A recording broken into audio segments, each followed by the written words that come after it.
Hello, everybody, and welcome to the Game Changers Experience Live with myself, Adam Strong. Looking forward to today's conversations. And, for you guys that are listening into the podcast, we're obviously going to put the show notes below. And for you guys that are listening to us live, we'd love to have questions. We'd love to have engagement. We'd love to hear what you guys have got to say about today's amazing conversations. I want to get straight into today because we have an amazing guest today. Her name is Morag Barrett. And Morag, actually, I want to give 4 quotes to a really good friend of ours, Alan Hunkins. Now, Alan was part of he also did a podcast show with us here on Game Changers Experience as well. He ran an amazing leadership challenge. It was ran for about 30 days. And Morag was was one of the speakers as part of the challenge. And so we connected, obviously, me being British and her being British, we got on like a house like fire. And, what I love about her is not only do I love her energy, but also she's extremely well positioned in what we're going to be talking about today, which is all about connections and relationships. So let me tell you a little bit about Morag. Now, Morag helps leaders achieve outstanding results through the power of professional relationships. She's a keynote speaker. She's an executive coach. She's also a best-selling author as well. She's got 3 best-selling books out. Her latest one is called about You, Me, We, Why We All Need a Friend at Work. So we're going to be talking a little bit about her book today. She's also part of the Marshall Goldsmith Top 100 Coaches as well. So what are we going to be talking about today, ladies and gents? Well, we're going to be talking about the ally mindset. So we're going to be talking a little bit about that. If you're not sure about that, stay tuned for that. We're also going to be talking a little bit about how leaders can adapt their way of connecting with their team in more of a hybrid way of working, because obviously we're now transitioned into the digital world. So we're going to be talking a little bit about that. We're also going to be talking about some of the most common mistakes that leaders make when it comes to nurturing those relationships, right? And I'm also going to be talking a little bit about with Morag around we're going to also talk a little bit about the interview process as well. I'd like to talk to Morag a little bit about the retaining and attracting of new colleagues and new talent into a business as well, because I think that also plays an important role in making sure that you've got the right chemistry and you set the right tonality when people come on board. So, without further ado, Morag, welcome to the show. Adam, happy Monday to you. It happens to be Monday right now. So whatever day you're listening to this, happy day that day to whoever's listening and watching. But hello. Absolutely. By the way, I just want to kind of quote here and here. I love doing live shows, and it's interesting. I'm in this log cabin, by the way, Morag, in the middle of the countryside. You'd absolutely love it. And while my view for you guys that are listening in, by the way, we've got the lake there. I'm surrounded by forest, and we just got here. We've been around traveling for about a week or so, but it's just amazing, like being able to connect with nature. I'm really into nature and energy and stuff, as you'll know and stuff. But I wanted to kind of like set the tone and the environment here. But great to have you on the show. My pleasure. Shall I reciprocate? I'm sitting in what would be a spare bedroom in Colorado, but outside of my window, I can see what is a gorgeous, sunny Colorado day. So yin and yang, log cabin, spare bedroom. Absolutely. And you know what, ladies and gents, for you guys, well, if you're based in Colorado, you'll know that it's nature all around anyway, so it makes no difference. It's all good. Listen, I'm super excited about today. It's interesting how we connected through Alan, and he's such a great guy. I just wanted to quote him first. He's fantastic, and I love every opportunity I have to learn from him. His 30-day leadership challenge, go Google his name. It's worth doing because it helps us all to be really present in the moment and to elevate our leadership impact and reputation. And who wouldn't want a bit of that?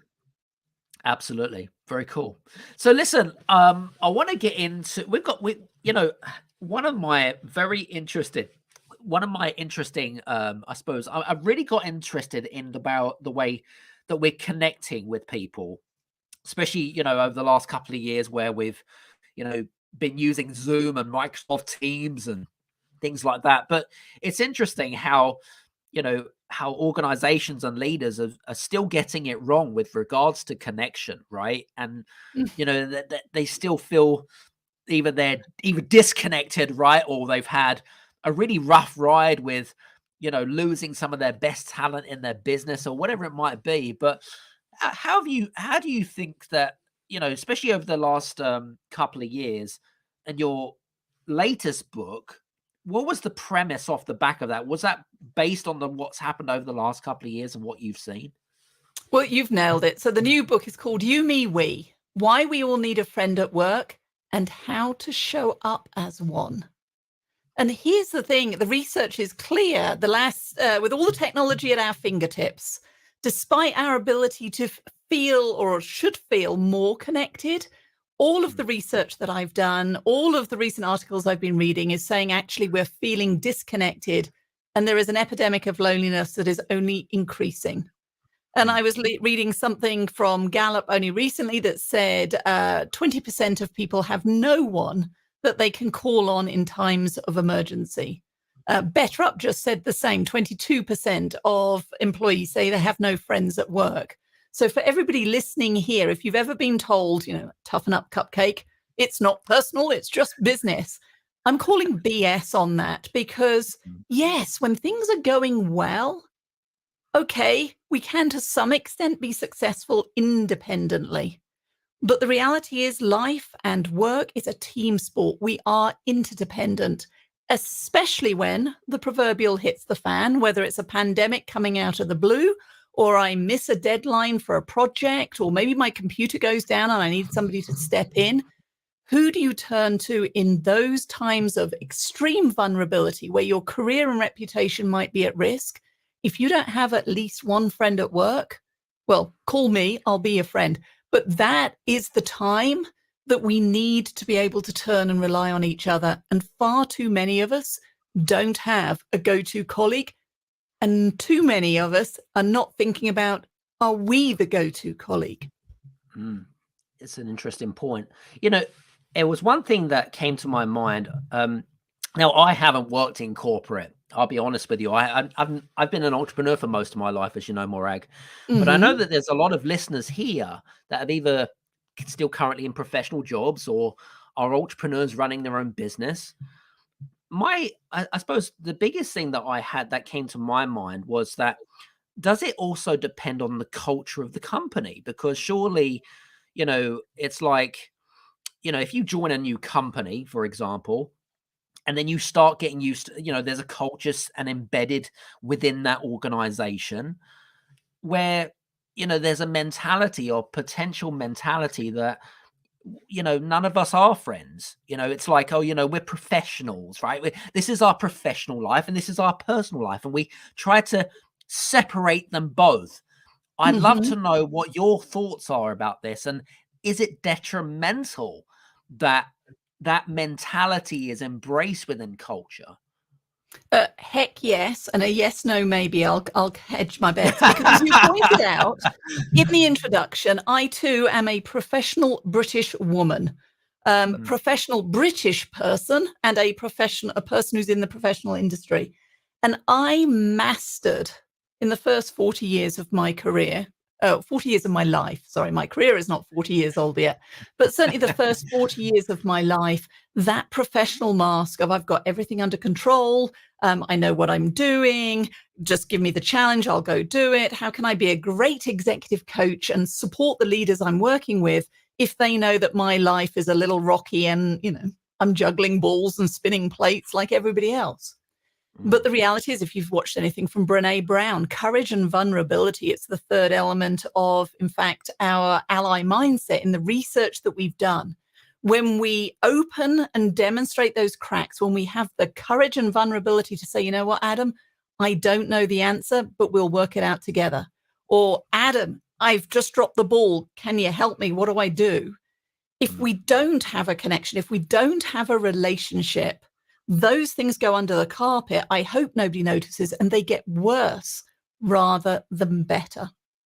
So building relationships, showing vulnerability, bringing our human to work, this is the basis for success in business and life. And If you're not willing to do it, it's not open, everything, but you've got to start looking for those opportunities to give and share so that we can lead with empathy and we can be there for each other, especially in the times of need. I'm in agreement with you, but I'm also gonna put a spanner in the works as I like to be controversial in these conversations. So, okay, I get your point. Now, interestingly enough, you're going to get organizations or cultures or even leaders which are very, what I call, in it for themselves mentality, very egotistical. It's all about me. I'm the winner, right? They want to be on the pedestal. They want to be recognized, and they don't care about it. I suppose it's kind of like, as we would call it in Britain, a dog eats dog mentality, if you like. How does that then relate to the latest research that Gallup have done, what you're doing in your that you've done in your book and things like that? How is that? Do you believe that there is a shift in that mentality? What's your thoughts about those leaders that are maybe still within that kind of, what I call, egotistical mindset type of cultures in organizations? I'd love to know what your thoughts are about that. Oh my gosh, so many thoughts there, Adam. And again, it is, and the whole premise of you, me, we is that shift from me first to understanding your perspective, to find that intersection where we can be better together. And for those who are watching versus listening to the MP3, you'll see over my shoulder, there is a little roundel there. And that's the model, the relationship ecosystem that I discuss in my first book, Cultivate, the Power of Winning Relationships. And in fact, the horizontal axis on that is moving from me to we. Because when we have that me first, dog eat dog environment, those relationships are invariably described as rivals. When it suits me, I'm for you. Yay, go Adam, best thing since sliced bread. And when it doesn't, I'm against you and I'm pulling the rug out from under you. Or it's adversarial. We're just continually butting heads. And here's the thing is that in the long term, and we're seeing it now, when we have a predominantly selfish, me first approach, then we're seeing increased turnover. And if you're in that sort of environment, if you're on a borderline toxic boss or a toxic culture, then call me. It's time to get out, because none of us thrive in that environment when we're always looking over our shoulder, wondering when the next salvo comes. However, in you, me, we're not just swinging the pendulum the other way to go, well, Adam, what do you need? And yes, yes, yes. I still need to start with me. What's my definition of success? How much am I willing to give, so that we can look for that intersection? The goal here is not to become a doormat. It is to create an environment, a high trust, psychological safety that allows us to bring our authentic self to work, to do the best work together. If I go one step further, you were talking earlier about, well, friends, isn't that group hugs, lollipops? And there may be a delineation. This isn't necessarily that you come home to meet my mother, BFFs forever, let's go for a drink after work every single day. But again, in that moment of need, if you get laid off, made redundant, who are you going to call? Do you have somebody to call? When you make that mistake at work, who's got your back? When you're rallying around a new product, a new emerging market, maybe you're starting up a new office somewhere, who are you going to call? And whether you're part of a 10,000 person conglomerate or whether you are a solopreneur like you, your success is still dependent on others. And I'll give you one example of the power of this. We were invited to write a safety leadership program in the oil and gas industry. It is a stereotypical, traditional control and command hierarchy. Do what I told you, because I effing told you to do it. I jump and you just go how high, or you just start jumping. But what they were finding was that, yes, the OSHA rules, that's not what our area of expertise is. They were still having far too many injuries in their sites, and many of these are in remote locations. So we looked at this problem. We spoke to the leaders.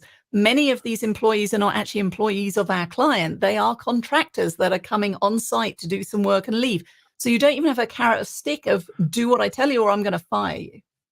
And we put together a safety leadership program that was built on the premise of the power of the relationship. The more I know, like, and trust you, the more willing I am to hold you and myself accountable for following the safety rules, whether it's putting my goggles on, chocking the clock, double hoot on the horn before I back the truck out. And there was an 18% reduction in reportable injuries.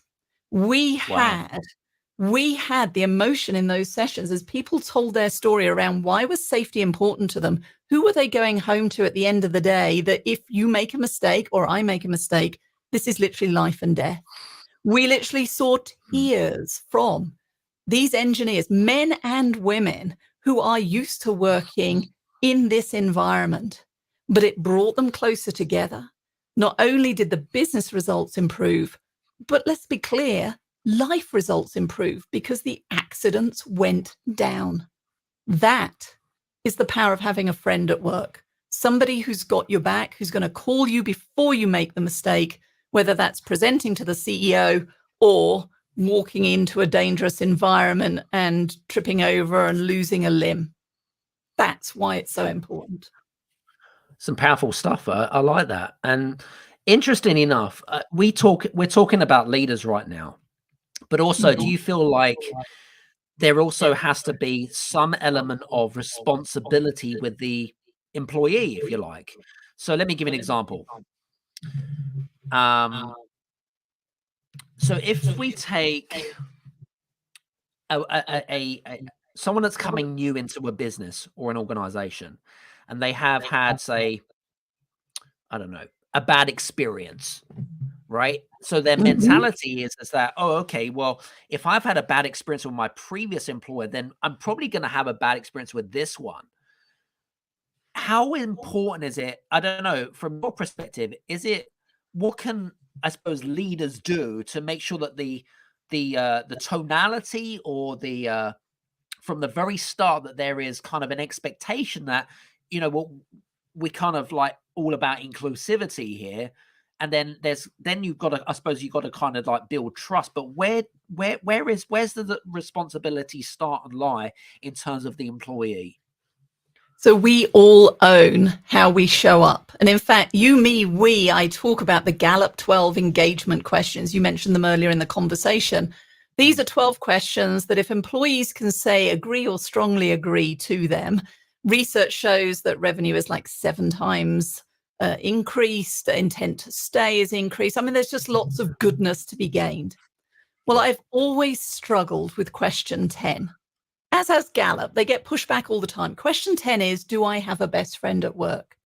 And they'll get pushback from whatever industry saying that's too touchy-feely. This is, as you said earlier on, a business. We don't have time for friendship. And yet they have shown that there is a clear correlation between, again, that question, let alone the other 11, and higher engagement and therefore success, whether it's individual or collective. The reason I hate that question, though, is that it is passive.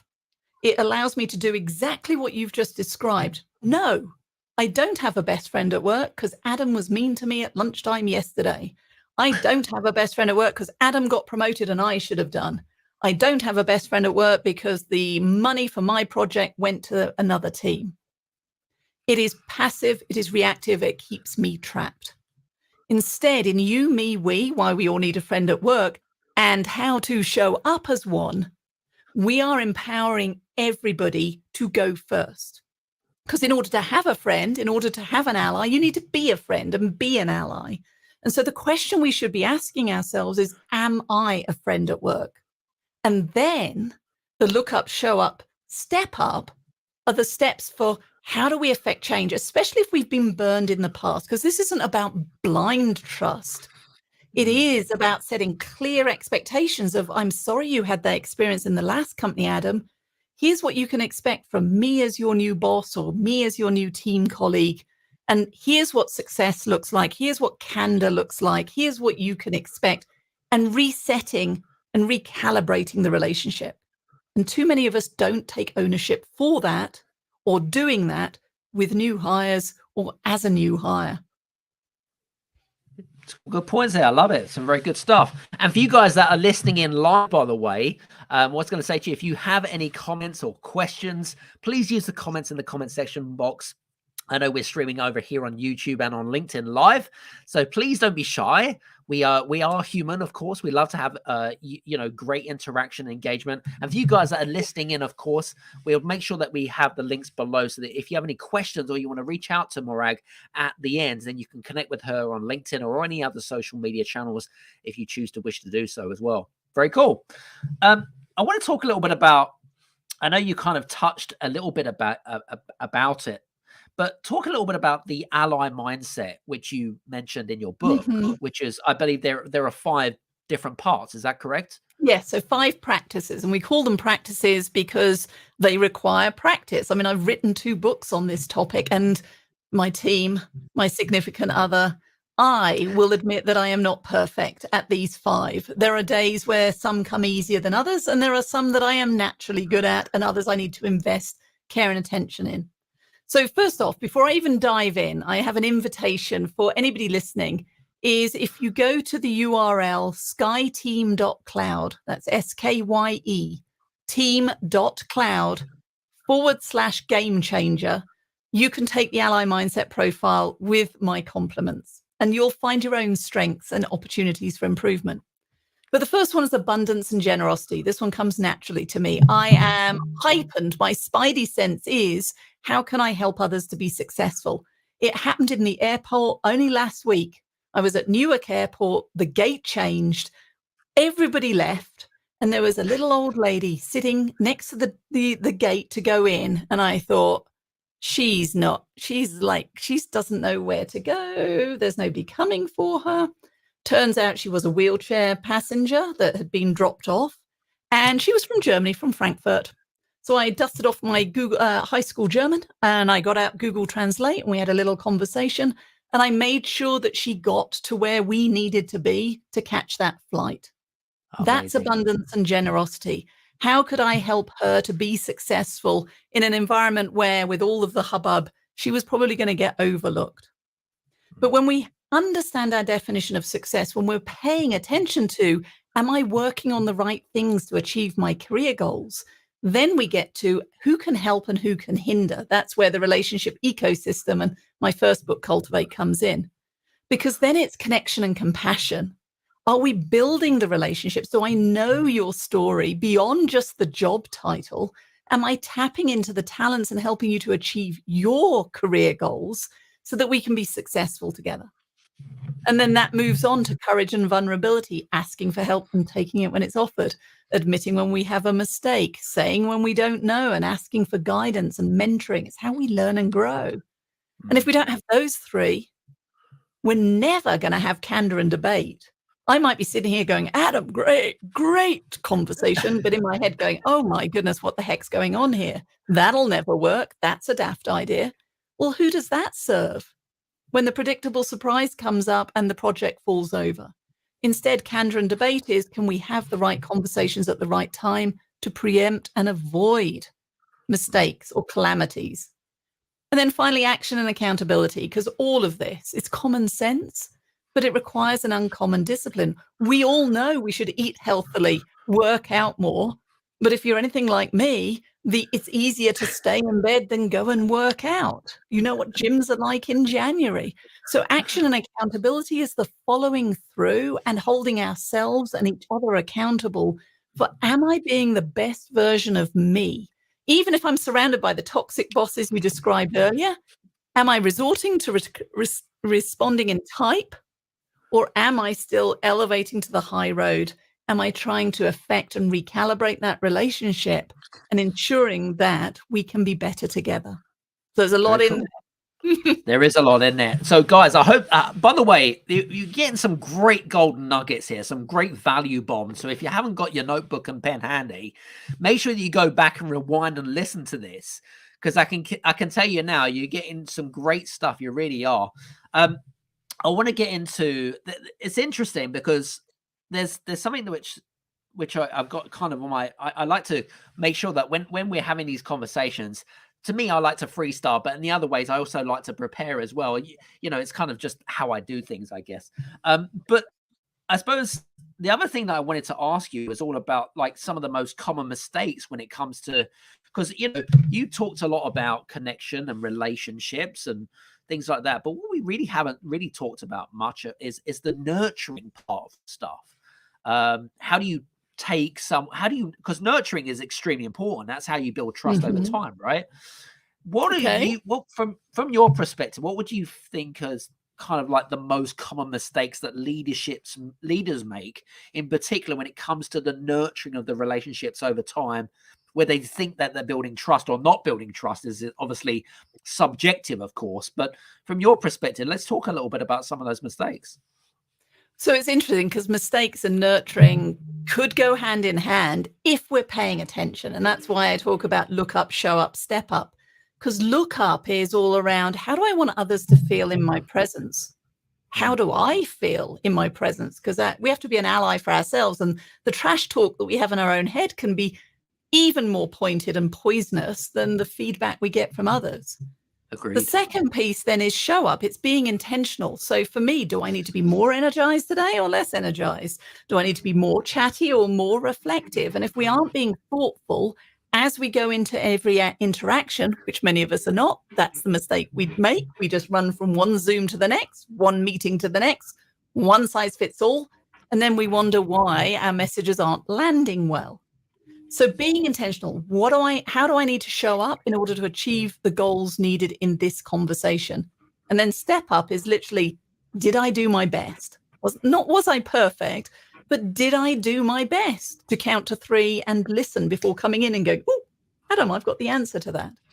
And so for leaders, it's intentionality and being present. And I'll give you a quick exercise that everybody can do right now to get them on the right road to being the best leader you can.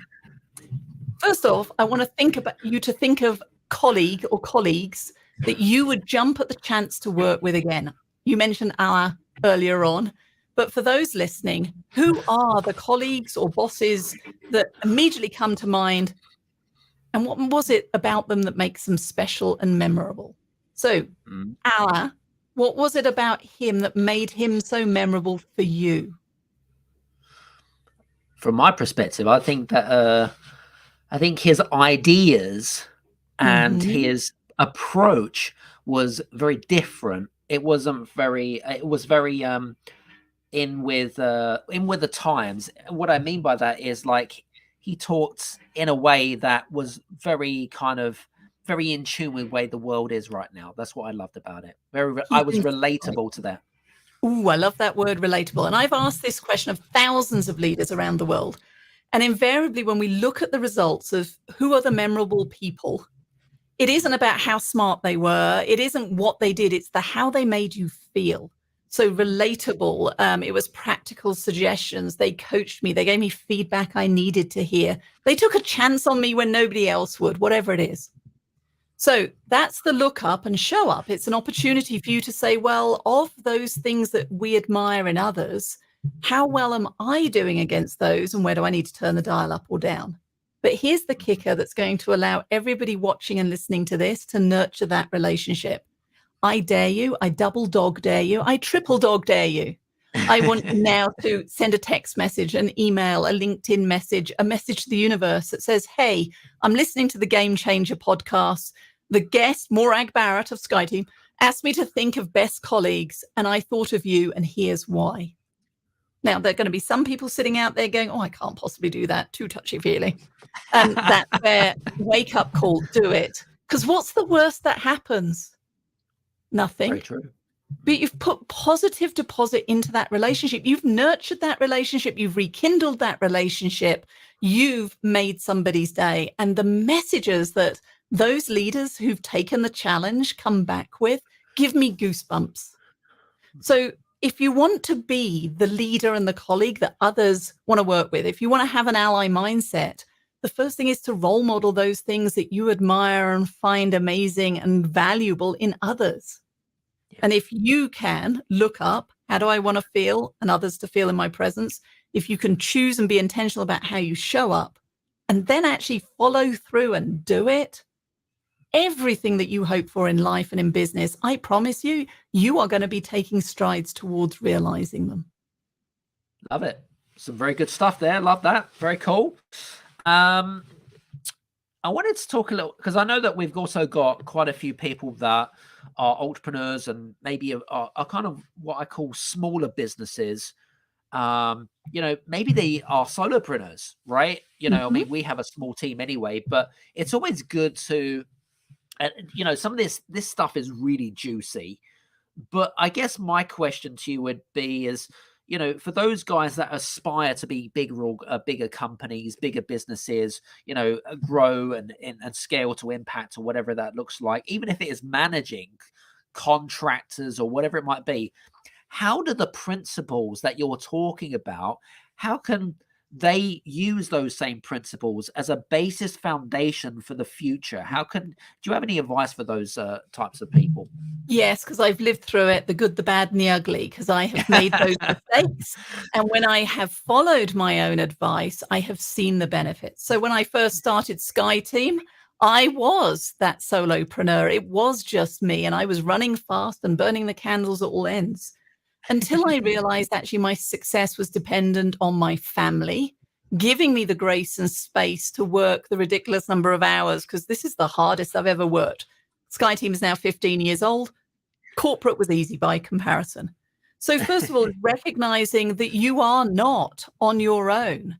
There are family and friends who are helping to support you. There are, as you say, subcontractors and contractors who are doing elements of your business. And if you're not demonstrating an ally mindset with them, then you run the risk of, well, why would they choose to work with you versus a competitor? Why would they choose to take this project and work the extra hour to give you a top class experience versus doing just enough? So the way I've done it is abundance and generosity. I ensure that I'm not just paying by the hour for those who work with me. I am trying to pay as generously as I can so that they will choose me and share in the success and the rewards as much as we are within Sky Team.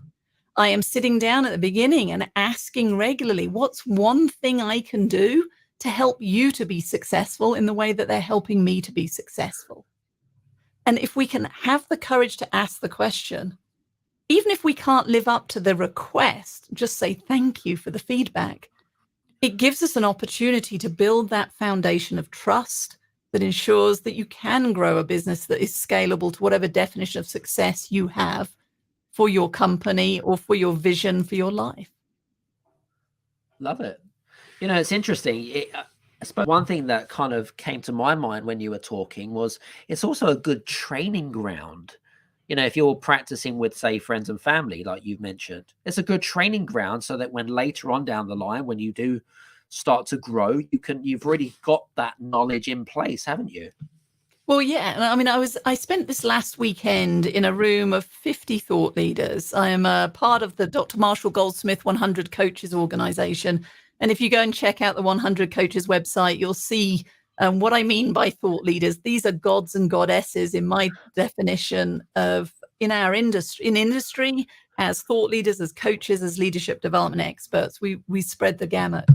And when I first met them, I remember walking in going, but these people are so smart and so successful and so wonderful. And then there's me. And interestingly, this weekend, there were some new members who were sharing with me that they had that same trash talk. And so I told them what I now tell myself is that we're all promoted to demigods. And yes, there are tiers. But here's the thing, we're helping. The whole premise of 100 Coaches is abundance and generosity. How do we help amplify each other's messages to make the world a better place? And it is an antithesis to what you talked about earlier, where it's the dog eat dog. It's all about me. It's scarcity first and selfish. Think about the possibilities if you had no fear because you know others were rooting for you. That is what I'm trying to help people create. And there are more than enough that I've seen who are willing to take those first steps and are reaping the benefits. And the naysayers and the skeptics and the doubt, get to them in due course. I love it. I want to talk a little bit about what was I going to say. I want to talk a little bit about the relationship and what the what you call the four underpinning relationship principles, if you Questions. like, Oh, yeah. questions, Mhm. if you like. Yeah, exactly. Yeah. And what they are. I'd love to kind of explore that a little bit more if we could. Well, there are 4 questions that our research show that we are all asking consciously or subconsciously every time we meet somebody new. The viewers of this episode are watching it about us, and hopefully we've answered yes because they're still with us now. But question number 1 is table stakes. Can I count on you? Can I count on you to get your stuff done back to me on time so I can get my stuff done? Reactive. Question number 2 is, can I depend on you? This is where we move from reactive to proactive. Can I depend on you to go the extra mile? Hey, Adam, to spot the typo in the social media meme and to give feedback, or to fix the spreadsheet. Whatever it is, can we depend on you to go the extra mile, to not just do enough, but to help us to be better together? And that was my banking career, 15 years of transactional relationships. You do your stuff, I'll do mine, and we'll be fine. But at the rate of change of industry with the pandemic, fine is not enough. We need to get to yes to questions 3 and 4. So question 3 is, do I care about you? And not in a group hug, trust fall sort of way. It's, do I care about you as a human being? And think about the pandemic. The mistake that many leaders made was they grabbed their bags, their metaphorical leadership management bags, evacuated the office. They went to the kitchen table or the spare bedroom and carried on doing things exactly the way they had, but just through the camera. And recent articles have said, and my own research again, in the last 2 weeks, leaders are saying no one has called to see how I'm doing.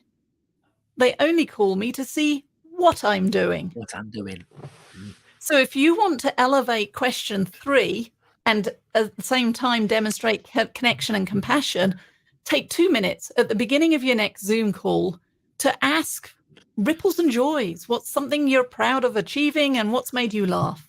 Take a moment to say, show me something on your desk that might be unexpected, and have a conversation about it, and then get down to business. So, do I care about you? And then question number 4 is, do I trust you? And here's the irony of, do I trust you? Now that we're back to flying a little bit, for example, and before the pandemic, most people, if you've gone on vacation, you may have been on a plane. We get on that plane, we get in our seat. We've got no idea if the pilot's male or female. We know nothing. We never see them, perhaps. And yet we give implicit trust that they're going to get us to our destination safe and on time and with some comfort. If you can do that for a stranger, why is it that we withhold trust from our colleagues, the people who can make or break our careers every single day? And that's the power of these relationships. Do I care about you? Do I trust you?